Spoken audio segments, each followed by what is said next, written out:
Bonjour, aujourd'hui nous allons parler des styles de mise en forme. Alors qu'est-ce qu'un style de mise en forme? C'est simplement les options que nous avons dans cette zone ici.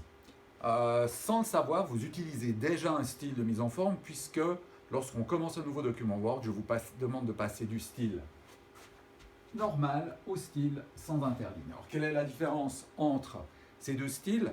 Le style normal contient déjà une mise en forme particulière en termes de paragraphes entre les espacements et les interlignes, alors que le style sans interligne est nu. Lorsque je veux utiliser un style, comment est-ce que je vais faire?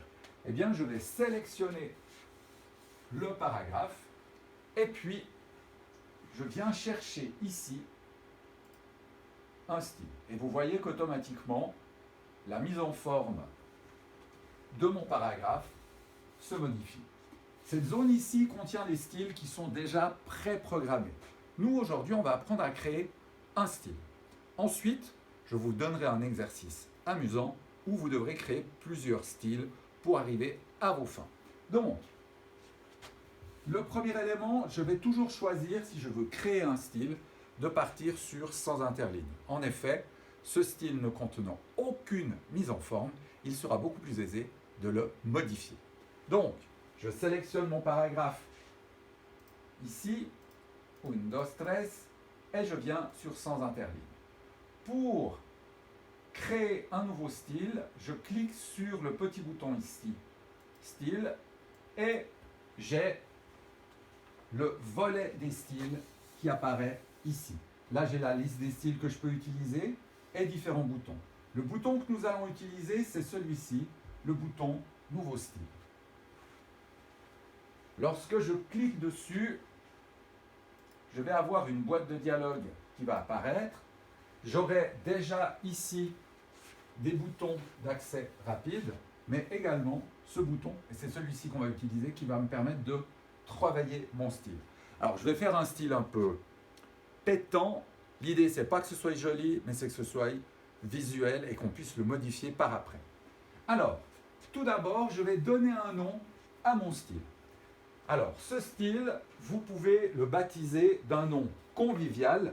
Vous n'avez pas de contrainte. Moi, je vais l'appeler que c'est joli. D'accord? Donc, comme ça, on voit qu'on peut donner un nom un peu farfelu. Ensuite, dans format ici, je vais venir chercher police. Comme police de caractère, je vais choisir par exemple du Jokerman, voilà, que je vais faire en jaune, à une taille de 18 et en petite majuscule. Ensuite, toujours dans format, je vais venir dans l'option paragraphe, je vais dire que mon style soit centré avec un retrait à gauche de 2 cm, un retrait à droite de 2 cm, 6 points d'espace avant et 12 points d'espace après. Et là, on voit la transformation. Toujours dans mon style, je vais aller dans bordure. Et là, je vais décider de mettre une bordure ombrée double, un peu plus épaisse, de couleur bleue horrible, et une trame de fond en rouge bien pétant. OK et OK. On le voit derrière, mon style a été créé ici. Je l'ai également en haut dans les options de style.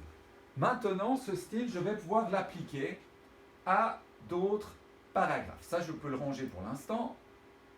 1, 2, 3. Je l'applique. Et puis, où est-ce que j'aurai un autre paragraphe qu'on pourrait mettre? Par exemple, celui-là, ici. Voilà. 1, 2, 3. Voilà. Donc, je viens de créer ce style et je l'ai appliqué sur 3 paragraphes. On va imaginer que c'était un travail pour mon chef et il n'aime pas tellement ni le jaune ni le rouge et je suis contraint de modifier. Et vous allez voir qu'en quelques secondes, toute ma présentation va être modifié. Je sélectionne le premier paragraphe, je retourne ici, et si je veux modifier un style, je viens simplement sur la partie gauche-droite ici du style, et vous verrez qu'il y a une petite flèche qui va apparaître. Et là, je vais pouvoir modifier le style.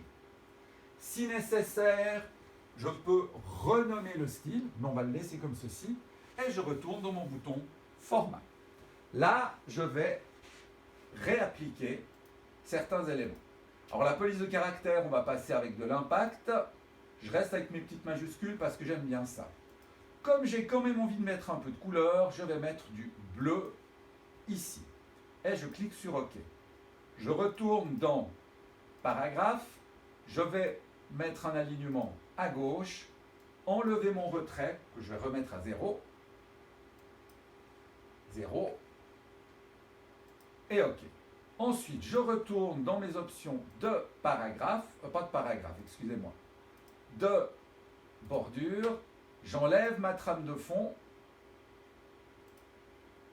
et je vais mettre la même couleur de bordure que j'ai choisie. Par contre, je vais la mettre uniquement sur la partie inférieure de mon paragraphe. Donc, résultat, mon titre maintenant ressemble à ça.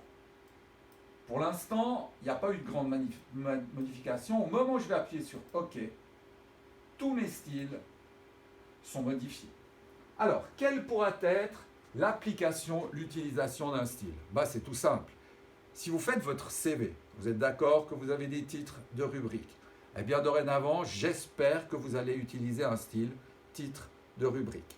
Deuxième cas, lorsque vous serez en apprentissage, vous aurez un travail final à accomplir sous forme de mémoire où vous aurez des styles de titres, titre 1, titre 2, qui vous permettront de générer une table de matière. Ça, c'est ce que nous verrons la semaine prochaine.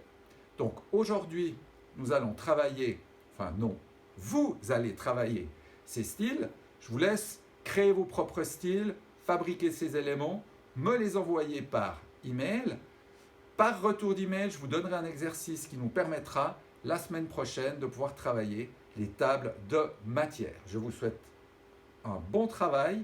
Je serai disponible bien entendu aux horaires de cours via Hangouts pour communiquer s'il devait y avoir des problèmes. Bon travail.